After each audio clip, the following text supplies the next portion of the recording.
Welcome to season 4 of Outstanding Women Leaders, Witty and Wise Conversations. I'm your host, Katie L. Leeds, founder and chief owl at Outstanding Women Leaders, Owl Professional Coaching, an organization dedicated to empowering women and the men who support us to rewrite their story and reconnect to fulfillment and joy.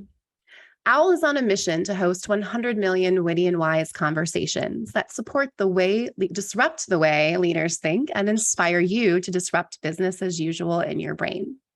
We have 4 rules for our conversation today. Number 1, nobody gets to be wrong. Rule number 2, nobody gets to be right. Rule number 3, everybody gets to be vulnerable. And rule number 4, everything is included. If you're tuning in on video, you know that our guest already has her dog that's popping up. Mine just walked by as well. We do not edit here. This conversation is exactly what it needs to be in this moment in time.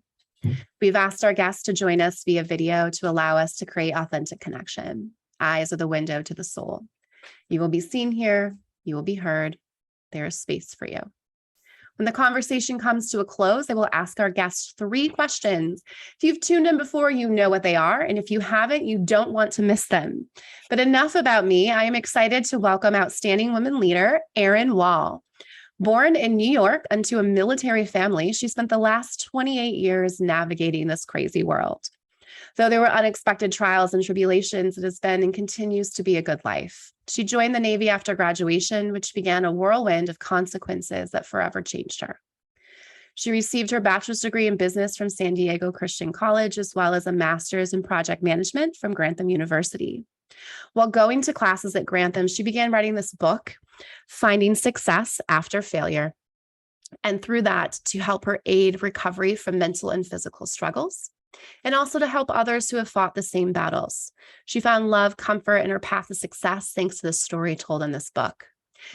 I got to meet Erin in a group that we're in Facebook, and of course saw she published a book and was like, I would love to bring her on. The cool thing about Erin's story is that failure she speaks to is about having a psychosis and a hospitalization and diagnosis. We're so excited to have her today to share that brave story.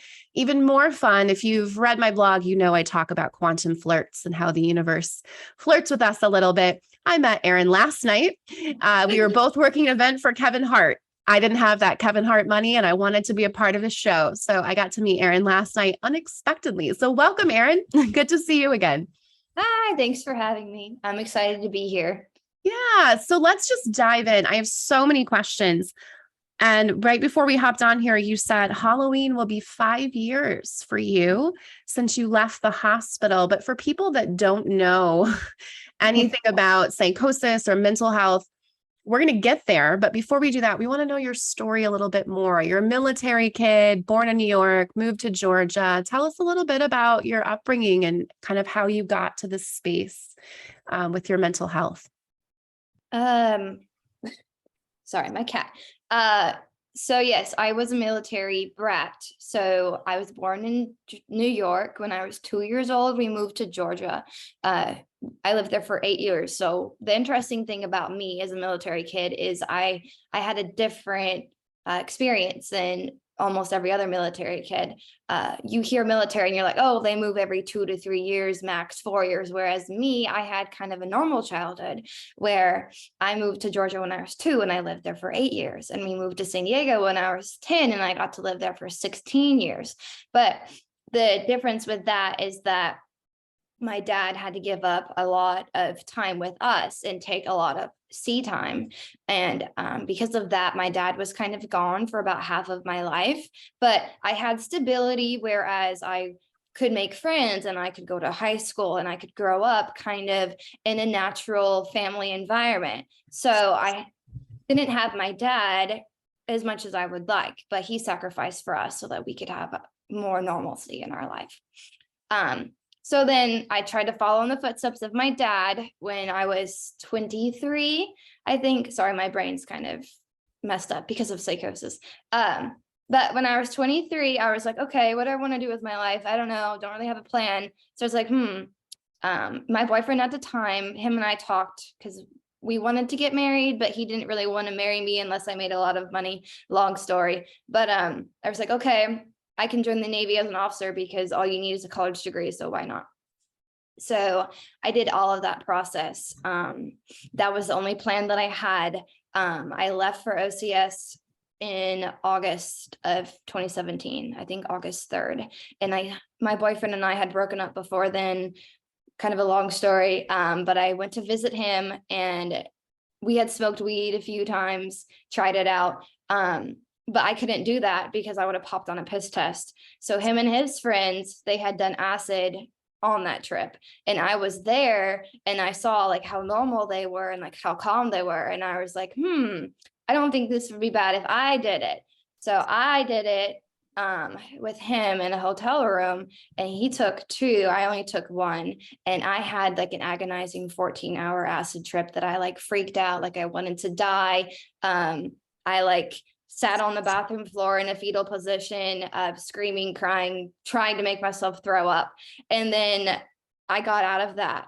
But then a week later, within a week, I basically started spiraling into psychosis. But it wasn't until like end of August that I like fully went in. But for weeks, I was derealizing, which derealizing is basically, it's hard to explain, but it's kind of like you're in a fuzzy dream, but you're not in psychosis. It's you're aware enough to know that you're there, but it's hard to decipher, and you're in like a heightened state of anxiety.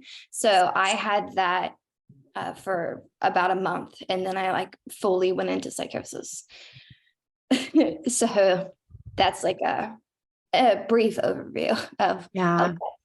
So something I've never talked about in my podcast, but I've also experienced that as well. derealization. A full psychosis and derealization as well. Yeah. And mine was a little bit more interesting because I think it had a lot more to do with some PTSD that had occurred. But I think it's important to point toward the drug that you took as well. As someone that was a college athlete, like I didn't take drugs. I didn't smoke weed in college. I was playing tennis. There are these psychedelics and even a tiny, people that take them all the time and want to invite us into taking them with them. I didn't have a bad trip, but I, for the first time in my life, had tried a mushroom, and it was such a small one that I didn't have a bad trip, but I started going into derealization as well and lost touch with reality. And for me, a lot of that was PTSD from the experience I had when I got divorced and sold my business, which is when I didn't have a full psychosis, but I had some derealization. I lost some touch with reality. I didn't want to believe the truth. It's hard to believe when you're in the middle of your life is crumbling and things are falling apart. You don't want to believe that the people around you are gaslighting you and aren't actually there for you. And I was able to, a month without going to a hospital, without any intervention other than family support, bootstrap my way through it. And I've had a woman on the show that is, so I guess I have talked about it once in the podcast, but at the time I minimized what happened to me because other people like yourself have these stories where you end up getting hospitalized and you end up going into that full psychosis. For me, fast forward to 2021, that's when I had the experience with, I'll try this thing. So for those of you listening, if you haven't tried them, I don't encourage you. If you've made it to 30, for me, I was 38. If you've made it 38 years, I don't recommend dipping your toe into that pond.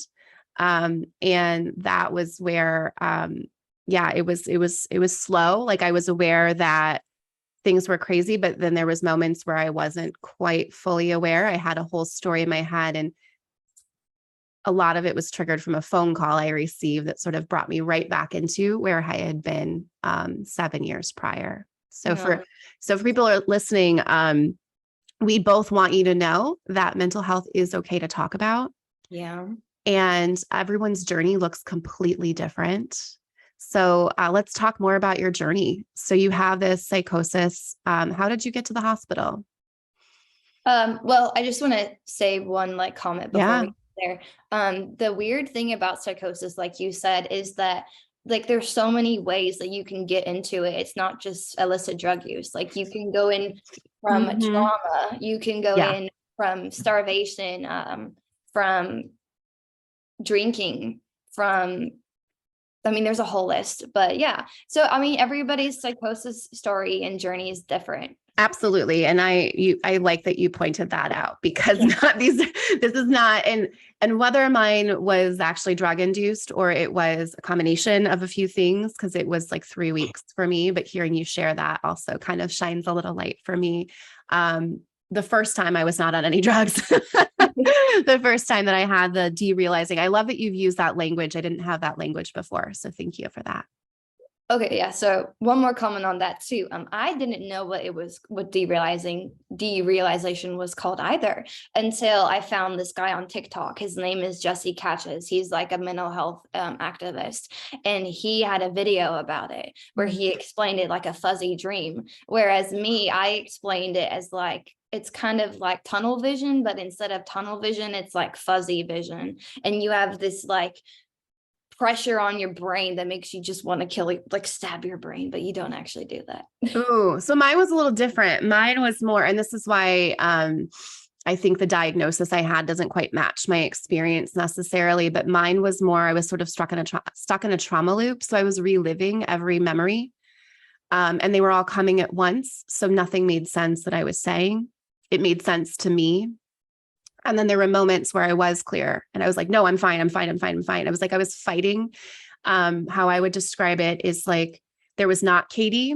There was just all the memories of her. And then there was Katie. And so what made it hard for the people around me is that Katie showed up. Katie looked like Katie. Katie talked like Katie. But then there were moments where I didn't.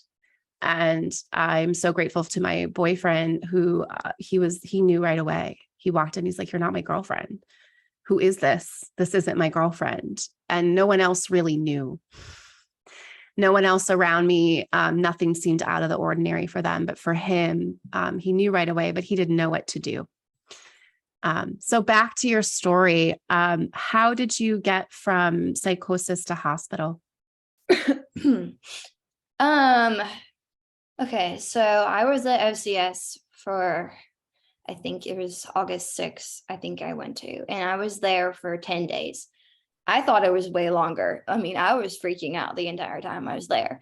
But I mean, there were things that I did there. Like I was derealizing and I completed a swim qual, which you would think, oh, swim qualification is easy. Like I'm a fish.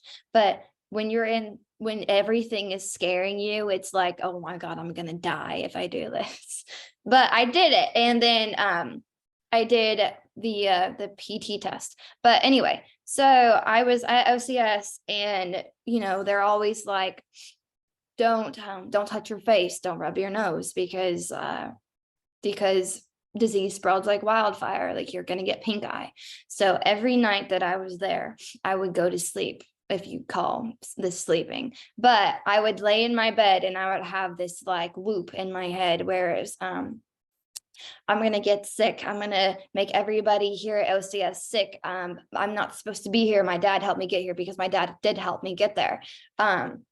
I'm going to be the downfall of the entire Navy. I'm going to kill everybody. Everybody's going to die, blah, blah, blah. So I would lay in my bed for 8 hours and I wouldn't sleep at all. Like I would just have this loop going on in my head. So when I was in psychosis, I don't think I slept for like a month and a half at one point. Like I don't even know how don't even know how I functioned. But the cool thing about OCS, the difference between, so officer candidate school, and the difference between regular boot camp for enlisted is that it's voluntary. So if you want to stop and not be there anymore, you can. It's called DOR, drop on request.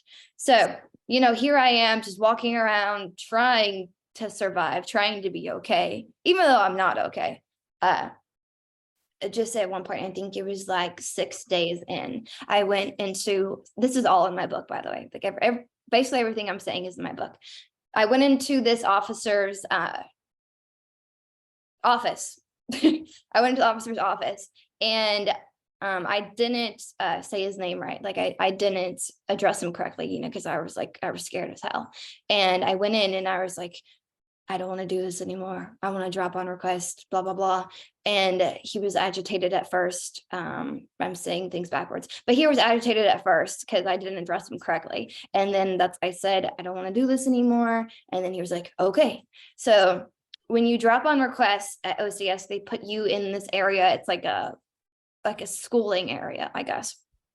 So you're not in training anymore, but you're still there. So you have more freedom, but you're still there. Like you have to muster, like you have to check in. They have to know that you're there because, you're still like their property or whatever. Like they're kind of your parents. So I was doing that. And I met this guy named Legman. He really, really helped me out. I'm pretty sure I freaked him out because I was all crazy, but I got to sleep. I got my phone back because you get your phone in OCS, but it's not until a month and a half in till you have more experience and they're treating you more like an officer. So when I dropped on request, I got my phone. So I was texting my parents, I was texting my boyfriend, I was freaking my mother out. I remember I sat in a closet because I didn't want people to hear me. And I sat in a closet and I told her what I did. I told her I took ecstasy, which the ecstasy didn't really do anything. So I was like, okay. And then I told her that we took acid, and I freaked her out.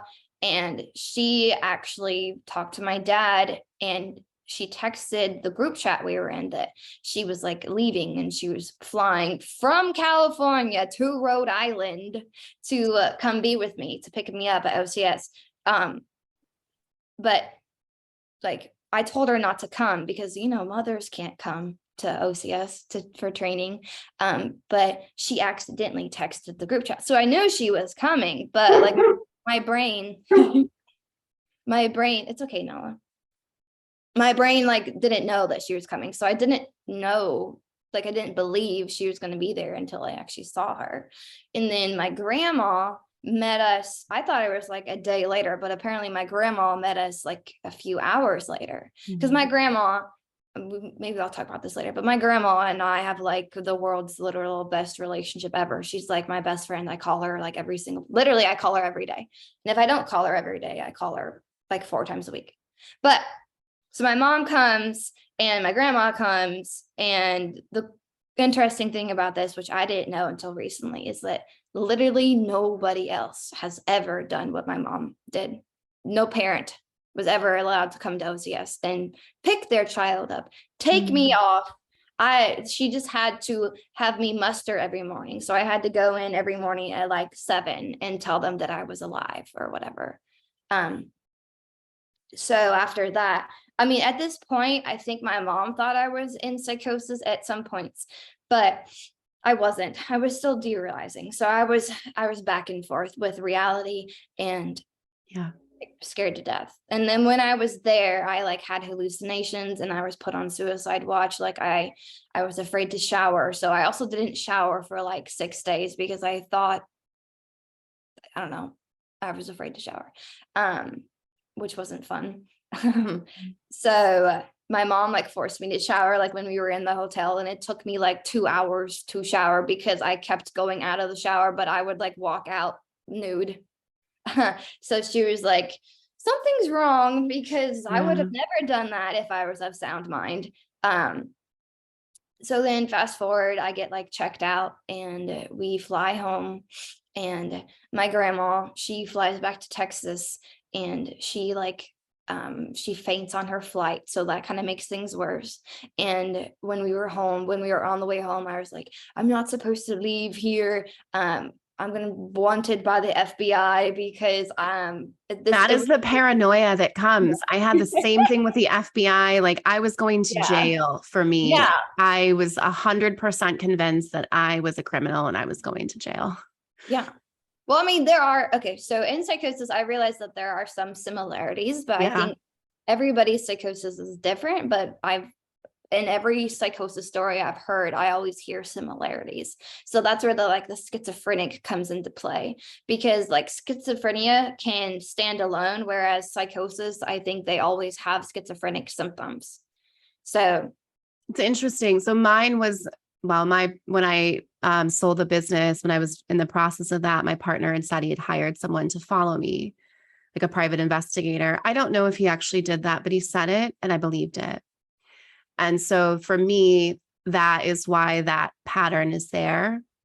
And then the universe just works in a funny way. And so when that had happened in 2015, the neighbor's Wi-Fi was called "The FBI is watching you." And then there was another neighbor's Wi-Fi that was called "White Van FBI."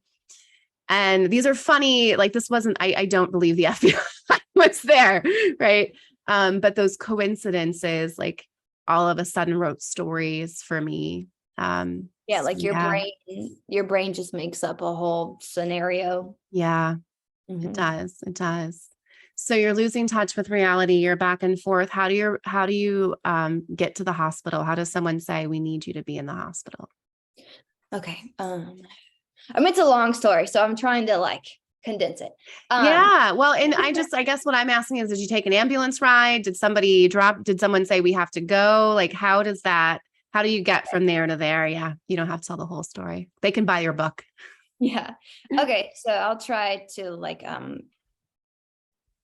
go. Okay. So there's one defining moment in my psychosis story. So my boyfriend's visiting. We're all going to dinner to meet family. I didn't know they were family. I thought they were friends, but we're going to dinner to meet family. And we're at dinner and it's like a dinner. It's on a pier. So it rocks because it's like a pier cafe. I don't know. So on the way there, I'm in between my boyfriend and sorry, I talk with my hands. I'm in between my boyfriend and her husband. My boyfriend and my sister's boyfriend. Okay. So we're driving there and the sun is at like the perfect area. So it's like shining down on me. So I close my eyes and like all I see in my eyes is white light. So I tell my mom, I'm like sitting back and my head's against the seat. I'm like, Mom, I want to go into the light. I want to go into the light. And she's like, okay, Erin, go into the light, whatever. Because she thinks that's going to help. I don't know. She thinks maybe if I go into the light, things are going to get better, blah, blah, blah. So I'm like, okay, I go into the light. Basically, how I remember this is my brain shuts down. I give up. She says when I open my eyes that she can tell that I was different.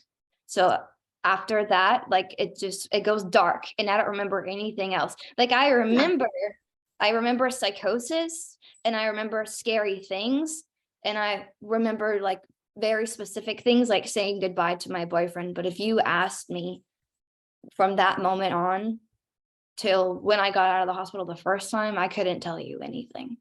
So my parents told me that I think it was that night that everything just kind of went dark and I was very combative because when you're in psychosis, you can be combative and like angry and you want to like fight.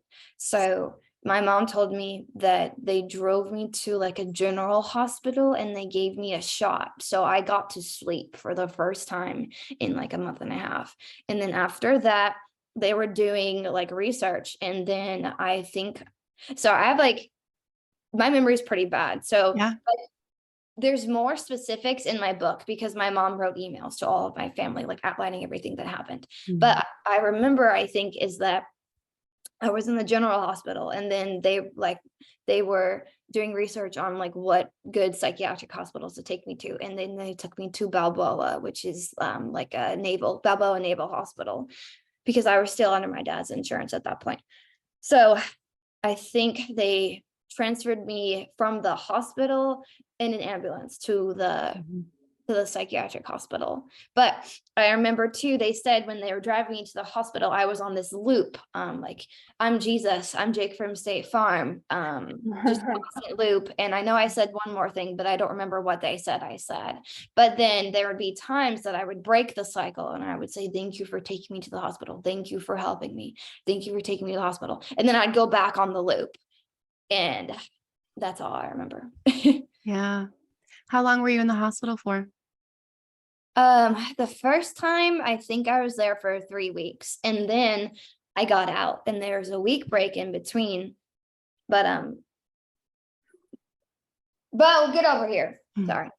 During this week break, they decided,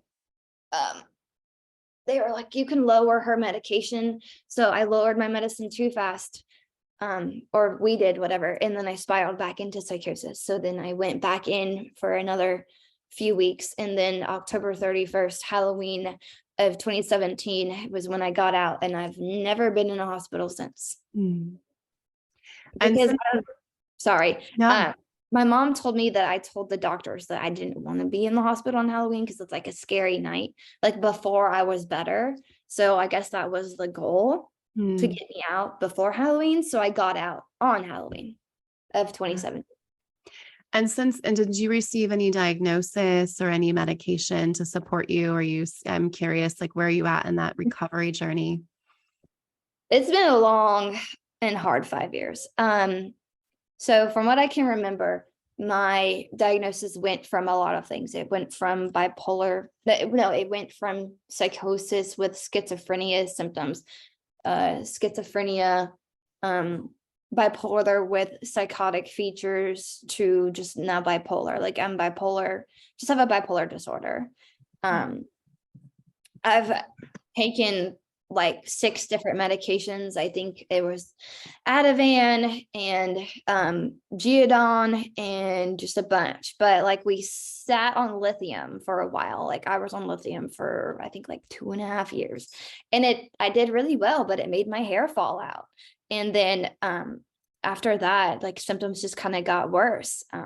Recently, I'm actually not medicated at all anymore. Now I kind of self-medicate, but I have as needed medication because we realized that a lot of my issues stem from anxiety. So I have as needed anxiety medication. So if I feel myself, which that's important, lithium kind of numbed me. So I didn't really feel my emotions at all. So things would just kind of bubble up and I would just freak out and have a meltdown. So now I can feel my emotions and I can like regulate them myself. So if I feel myself getting anxious, I just take my anxiety meds, and within like half an hour, I'm calmed down. Or if I know I'm going to be in an anxious situation where I might need it, my therapist says, just go ahead and take it and you'll be fine. And then I've always had trouble sleeping. So I have sleeping pills as well that just kind of knock me out. Mm-hmm. So, yeah. And you were so young when it happened. You were 22. And so the brain is still fully forming.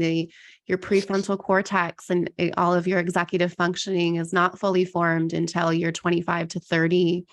So for you, I can imagine with your brain and like trying to make sense of it all. I'm curious. So the drug that you took, caused the psychosis. Did the doctors, or do you believe that this bipolar was always there and the drugs exasperated it? Or, how do you make sense? Did you always have bipolar and just found out? How does that work for you when you look back at your teenage years? Like, does the bipolar sort of fit a pattern for you? So I'm gonna go a few ways with this. So the thing with bipolar and even like mental disorders is that you can have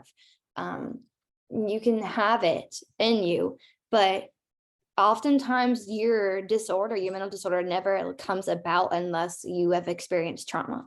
Like you can be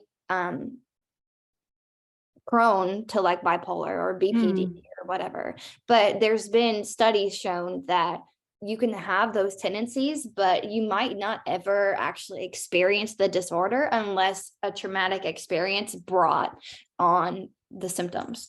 Now, me looking back, I think I've always been bipolar, but I don't think I've always known, I guess, because there's been times in my life where I'm up and down, but like I'm always the type of person where I think I can control myself really easily. So I mean, I don't know if I'm answering this, but it's a big question. And really, it's what you feel is how, because what's interesting about medical, with insurance, they have to give you a diagnosis within 24 to 48 hours. That's an insurance requirement. So And knowing that the trigger for you wasn't life, right? The trigger for you was I took some drugs I probably shouldn't have, and then continued to spiral. Yeah. Or was it different? Yeah. I'm just kind of. Okay. So, I want to say this, the interesting thing. So when I was young, I was diagnosed ADHD. And the interesting thing about young women diagnosed ADHD is sometimes, and more often than not, like I'm not a doctor, so I can't say fact, but more often than not, young women who are diagnosed with ADHD, actually, they are bipolar. And it's very common in just young women.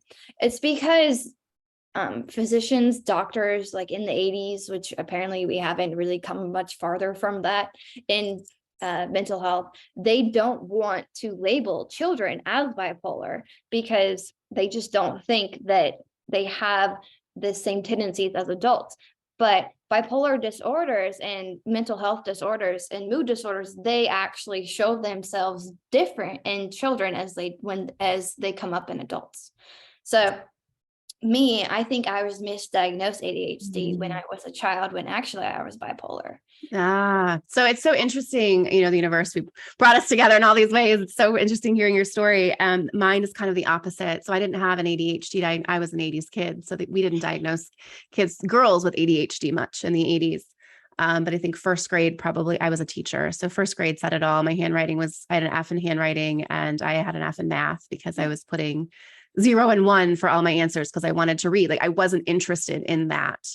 And so to be in my late 30s, at 38 is when I had a psychosis that required a hospitalization. So right before my 39th birthday. And so the bipolar schizophrenia is kind of what they originally was said. I'm a little old for that. And my life doesn't really match that. It didn't resonate with my life. There's not usually, and when you kind of look back at your life and patterns, and then I went, just like you. So I was given some meds that are dopamine inhibitors, which is what you give to a schizophrenic bipolar. And I don't have enough dopamine already. So my head felt like it was exploding. And my blood pressure was raised when they gave it to me. So I went to a different state in a different hospital. And that's where it was. This is the PTSD experience that you had. It was a trauma loop that you were stuck in. And there's a really great book called The Body Keeps Score. And it's, he actually helped get things into the DSM, including PTSD, which was not recognized until after troops came back from Vietnam. And they had to fight really hard. But he describes a scenario where a man came in and they wanted to cart him off with a psychosis, and he intervened and ended up bringing him into giving him the diagnosis of PTSD, because they mimic each other because you're stuck in that loop that you talked about. For me, my loop was just memories. Mm-hmm. My entire loop was memories. And that very much is what a PTSD loop is versus a bipolar, schizophrenic type of psychosis event that happens, although they can mimic each other. I was only in the hospital for a week. And when they released me, she said, I thought you'd be here a lot longer when you came in. And, but they released me, giving me this prescription, that wasn't right for me. I'm not on any meds. When I went to the hospital in Illinois, they did not prescribe me anything. I've healed from the PTSD experience that I had. So it's curious to hear. I think I had the misdiagnosis where I didn't get the ADHD because I lose my keys. I bump into things. My mom, there's still water at 38. I'm like, why do I still have water cups everywhere? Why can't I remember to turn off lights? These are some of the symptoms of ADHD, particularly when you're stressed. And also COVID, for people listening. I mean, this for me, mine was during COVID. We're on lockdown. We have a lot of psych ops things happening. We're all of a sudden am I going to get someone sick for COVID? So it's for people listening. If you have struggled, a lot of people I know have had psychosis type events during COVID because it was our entire lives were turned upside down.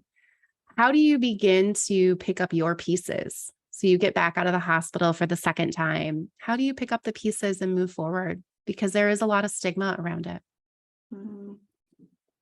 Well, I mean, me personally, I mean, this is why I don't think I have ADHD, just because like when I was in school, I always like my parents never required us to get good grades, but I required myself to get good grades. Mhm. Um, I always get things done that I need to get done. I set myself goals that I want to reach.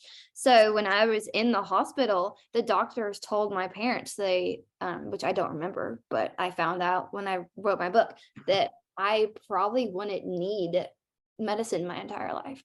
Mhm. And I didn't want to be on medication my entire life. So I guess that was the basis for me wanting to recover and recover well, because I Yeah. didn't want to have a reliant on anything forever. So, I mean, got out of the hospital. I had like 5 medications that I was taking. It was Geodone, but like one of the medications made me get like really fat. So I also had to take metformin. So like I gained like 20 pounds and I lost a lot of self-esteem. So I like started going to the gym. One really important factor that helped in my recovery is my grandma. She moved from Texas to California for 3 months to take care of me so my parents could Mhm. work. So that was one thing too. My grandma, she would, because I couldn't drive. I think the medication I was on, I wasn't able to Yeah. drive. So my grandma, Family, and just sorry to interrupt you, but family is so important. So for me, when yeah, I went to Illinois, that's where my family is. Um, I was in, stayed a couple nights in the hospital just to get back to where I was. I stayed for a couple months with my family as well. And that for me was everything was familiar. Everything was like it was safe. I felt trusting. If my brain wanted to, so this is what happened when I got out of the hospital, is my brain wanted to write stories. I was coming down from the meds that actually, so they gave me like if you take a Lexapro, for me, I've taken Lexapro before, but the first 3 to 5 days, it gets worse. And so I was having a lot of these thoughts. I stopped taking it immediately, which actually for me personally, like that was what I needed. I didn't need to be on any meds. I needed to just be back in touch with reality. I had just gone through a trauma loop and I just needed to know that I was safe, that my family is here. So it was much easier for me when my brain tried to write stories to say no. And even though I locked the window and locked the door and turned the light off, like one night I particularly remember, like I put my head on the pillow and I just prayed. I was like, God, help me stay here. I am here. I'm safe. And I just kept repeating that mantra for myself. And being around familiar people for me versus being in a hospital environment was really important. So it's wonderful to know that you have a grandmother that was able to spend those 3 months with you. My dad's retired, my aunt's retired, so I was able to have family as well. yeah, I think family, I think that's why there's so many people that actually don't recover from psychosis, Yeah, because like you need a support system, or else absolutely. like your brain, or you're just not going to recover, which is really sad. Yeah. And also my family was really great they didn't treat me as if I was crazy. They were very much just there to hold space for me and knowing that I was creative, resourceful, and whole and that I was going to be okay. Mm. So your book, Finding Success After Failure, How Psychosis Made Me and Did Not Break Me. You have a master's degree now. And that's after you recovered from your psychosis. What else is happening in your life that has allowed you to move forward? Grandma's there for 3 months. How do you like pull yourself together enough to say, I'm getting a master's degree now? Well, I got my master's degree actually July 4th last year. I was Mhm. like, oh, because my actual last day was July 6th, but I was like, today's 4th of July. Like maybe I can also not only celebrate the 4th of July, but celebrate that like I'm free and I have my master's. Independence. Yeah. When I got Yeah, divorced, I celebrated 4th of July independence too. on Independence Day. Celebrate my Yeah. Independence Day. Um, so I don't know. Me personally, I've just always been a go-getter. And like if anybody knows me, like my mom, my best friend, my dad, my grandma, my sister. And I guess like one way to describe me is she's a go-getter. I have a goal, I'll meet it. So I knew that if I ever wanted to have like a normal life, that I needed to move past the traumas that I experienced, the situation that I was in. And I'm not saying I haven't had struggles, because I have. Like, the last year and a half has been actually a very, very big struggle, and I've derealized actually a few times. And I've never been close to actually going into psychosis again. But there is always that chance that I will, because once you've been in psychosis, your brain is susceptible to it and you can go back in. So I don't want to live my life, afraid. So, I mean, I guess that's just how to put it simply. Like, I'm personally a go-getter. So I knew that I needed to recover from what I went through to have a normal life. And that's what I did. I set the goal, and so the thing with me is I've never really had like a good job. And it's sad to say, but I haven't. Like, when I got out of psychosis, it was a very long recovery. And I had jobs, but I lost them. And some of them weren't my fault, but some of them were. Like, I had one job, I was customer service representative. And I would fall asleep. Like, I would be on the phone or sitting at my desk, and I would be passing out because I think my medicine would make me so tired. And I would hang up on people accidentally. I didn't mean to. So she let me go because of that. And one very important part of my recovery too, right before, so my grandma, in I think October of 2018, yeah, it was like a year later, she had a hemorrhagic stroke. So it's a brain bleed. And when you have a hemorrhagic stroke, you're not allowed to drive for 3 months. And my dad texted me one day. At this time, I was just working at Domino's, like delivering pizza, not a good job, whatever.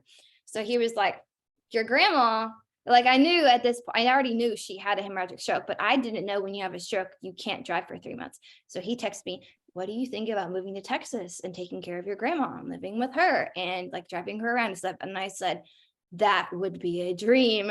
Cause like a year prior, she had uprooted her life to come live with me and take care of me. So I'm like, this is a God sign. 1 year later, I can do the same thing for my grandma, because I had a savings, and the only bill that I had was my car. So I didn't actually have to work for 3 months. I had a savings. My grandma would feed me. I would drive my grandma's car. I wouldn't have to pay for gas. So I was like, this is a perfect moment and time to be able to go be with my grandma, be with family. Because the cool thing about my parents, sorry, I'm going all like a bunch of tangents, but there's a lot of information. The cool thing about my family is that my parents are high school sweethearts. So my grandma actually went to high school with my dad, my mom's mom, and my dad's mom. No. So both my grandmas went to high school together. Yeah. And my grandfather, my mom's dad, pretty sure he went to the same high school too. So we have these connections within our family that is super cool that not a lot of other people have. My grandparents went to high school together. They all live in the same area. So they're like me. I live in Tennessee right now. My sister and her husband and my dad and my mom live in California, San Diego. Then my dad's dad and his stepmom, they live in Colorado. But everybody else, literally everybody else in my family lives in Texas. And like 75% of them live in Austin. So you can go to one place in my family and you can see everybody. So the cool thing also about living in Texas for 3 months and living with my grandma is that I also got to develop deeper relationships with my nana, my mom's mom, and my granddad, and my mom's sisters. Because, the unfortunate thing about being in a military family and being away is that I didn't get to grow up seeing my grandparents every day, or seeing my cousins, or seeing my aunts and my uncles. So it was interesting to be able to have those relationships and build stronger bonds, because yeah, they're family, and you love them, but that doesn't mean that you have a deep bond, because it's been half of my life and I haven't seen them for half of my life. So living in Texas for 3 months was not only great for me and great for my grandma, but it was just great in general too, because it helped me recover. It helped me build stronger bonds with my family. And it also helped me, I know I already said recovery, but it helped me in recovery as well, because I like I learned how to speak again. I learned how to form conversations. I learned how to be around people, because for the longest time I was afraid to form conversations. I wasn't talkative. Like I had to relearn all of these things that I had forgotten how to do. And my grandma was really good at kind of not forcing me, but like nudging me. You need to like respond to her. You need to learn how to hold a conversation again. And I also formed a bond with my grandma and her like group of girlfriends. I called them my girls. There's like 5 of them. Like her best friends became my best friends. When I was married, technically still married, but when I was married, her best friend threw a wedding shower for me. Like I didn't even ask her. She said, Diana, that's my grandma's name. Like, I want to throw Erin a wedding shower. I'm like, okay, that's fine. Jake and I will come there. So it was a substantially important time in my recovery, I think, to live with my grandma for 3 months. Yeah, absolutely. So 2 times in my life where I've lost a little touch with reality, one after my divorce. I am so grateful for the time that I had with my grandmother as well. That really resonates. I even stayed the night there. Grandma had Alzheimer's and dementia. And the best part of grandma was like, grandma always lost her keys and I always lost my keys. And grandma couldn't find the remote. I could never find the remote. I have a very special relationship with my grandmother as well. And the time that I went to the hospital in Illinois, fast forward, my grandmother fell and hit her head, and she was in her 90s and went in hospice. And there's this part of me, that really feels that grandma knew. Like energetically, grandma and I were connected. We're all energetically connected to people we've met. And grandma fell and hit her head. And because of what had happened, I was in Illinois and I was able to go be with her. And I'm going to cry as I tell the story, but everybody left the room to go do different things. They were all going to come back. We were prepared, like grandma's going to make it another night on hospice. And within 5 minutes of everyone leaving, I noticed her breathing change. I went and got the nurse. You open your eyes right before you pass. And she opened her eyes and looked at me. And then so it's a privilege to be the one in the room before grandma passed away, and everybody came shortly after that. But for me, it's almost like it closed a chapter of the first time I lost touch with reality and derealizing, as you say, I was with grandma and my parents and my aunt. And then this next time that it happened and we said goodbye to grandma, and it was a little sooner. We knew grandma was probably not going to make it through the Christmas, but it was a little sooner than we had anticipated.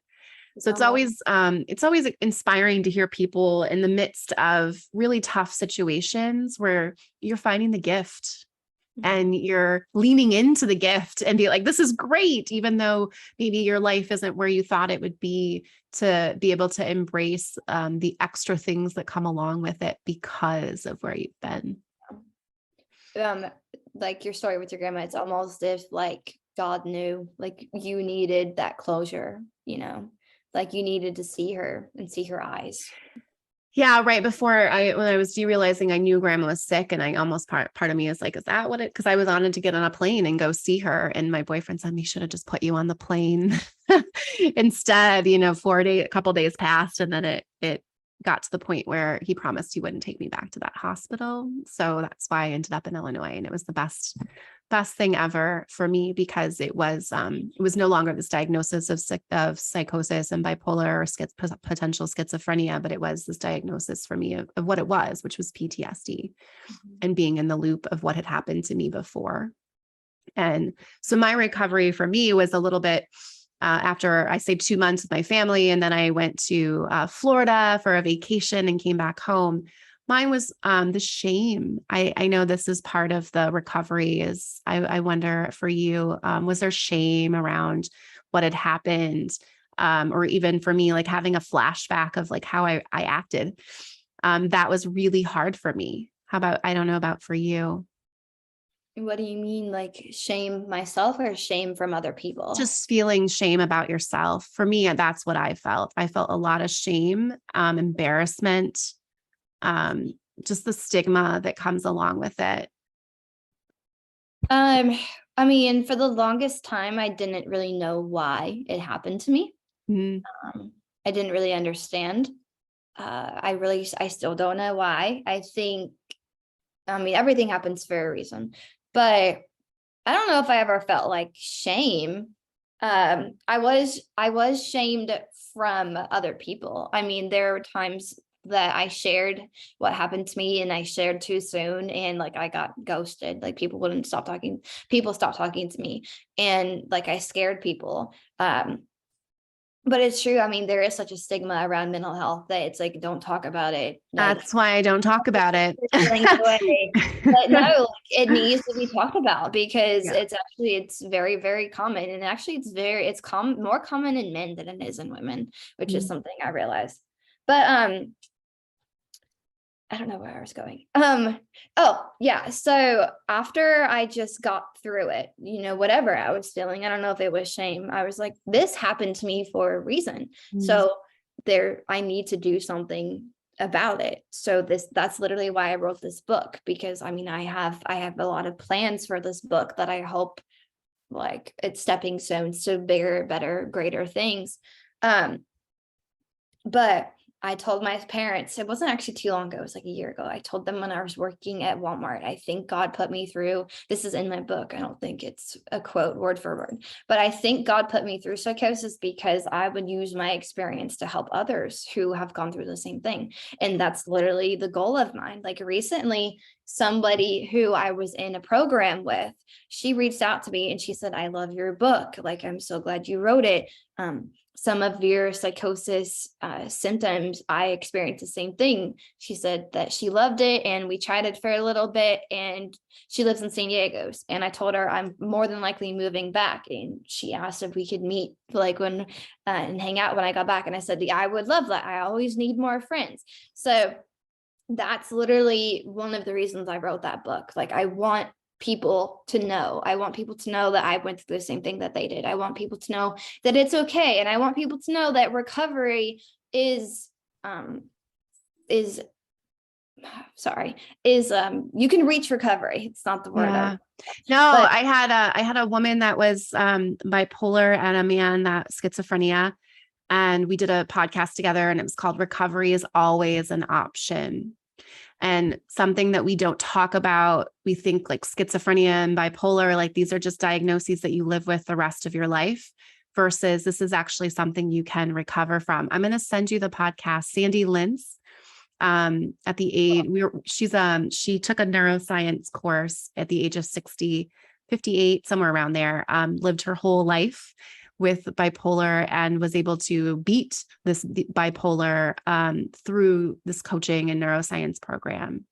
And Dale talks a lot about his experience as well with schizophrenia. yeah, Thank I'd you. love to listen. Yeah, thank I you so did. much for sharing so bravely and for just being so vulnerable to. I asked you before this, is there anything that's off the limits? And you said no, which you said that you wrote this book to connect with others that have gone through it. And I want to let you know that you have inspired me to feel Feel more okay. comfortable Yeah. talking about my experience and feeling more Vulnerable.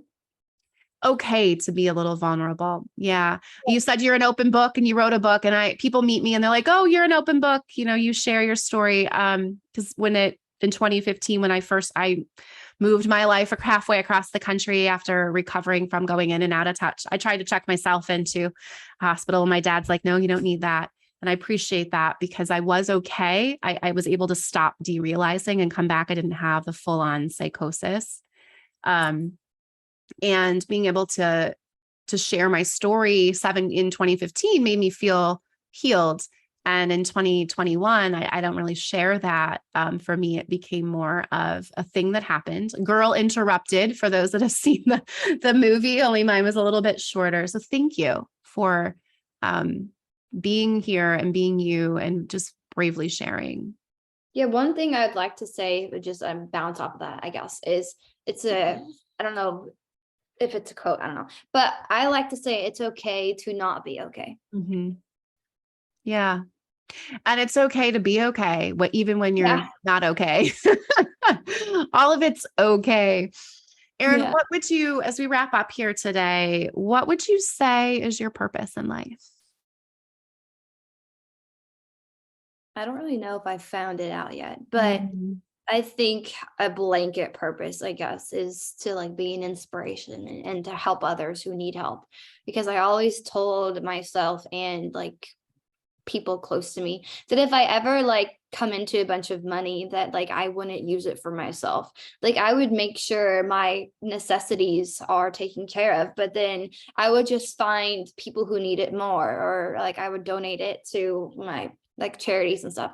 Because I did have like a independent rescue. I tried to start a nonprofit for animals, but I don't think I'm at that point in my life anymore. So if I can't save animals myself, I would donate to people who do. Mhm. So I also told myself too, like my husband and I had a conversation recently that if I like became a millionaire or like a $300,000 or something, some kind of substantial money, that like each year I'd probably put aside like a certain amount, a certain chunk of money that I would just give away, that I wouldn't even use.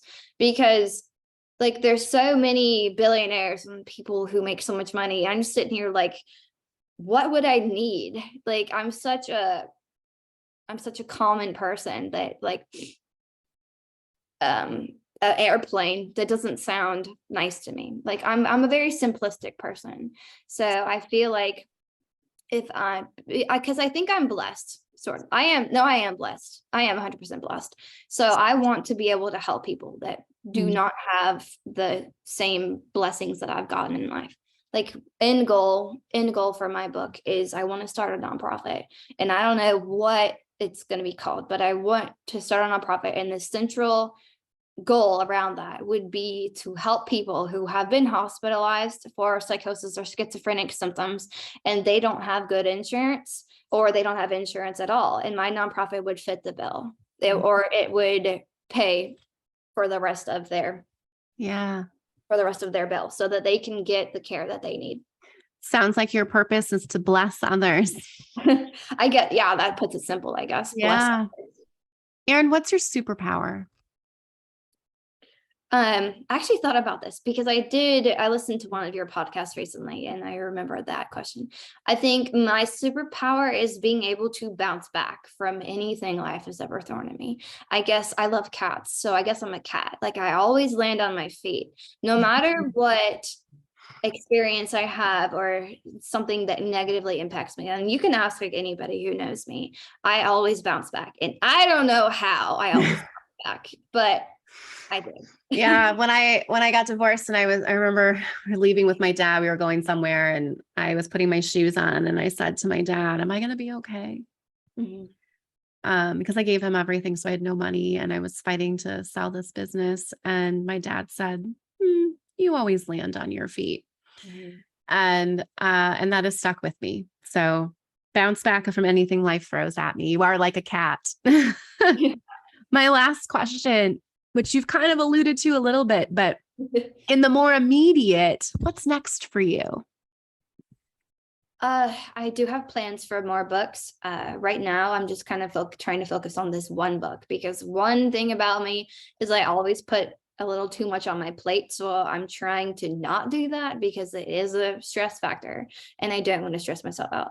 But I do have plans for other books. I'm going to make the Finding thing a series. So the next book would probably be Finding Myself, because I have let so many people, boyfriends, friends, family members, influence who I am. And that's not a negative, but I don't know who I am. Like I know who I am a little bit, but to the core, I have no idea. And I'm just now finding out who I am. So Absolutely. At 28, to go through everything you did at 22, so young as you're really forming your identity. yeah. It sounds like what's next for you is your time to shine and really be who you are, whoever that may be. Yeah. So I'm going to do like a finding series, finding myself, finding the one for when I get married again. I might do a workbook, finding yourself. And then I'm going to do a horror series that would probably be like based on real events, I guess, but like real thoughts. So it would be based on all of the scary things I experienced when I was in psychosis. And I don't know if the horror book might turn into a series. It depends on how I like end it. But I have a lot of plans for books and Yeah.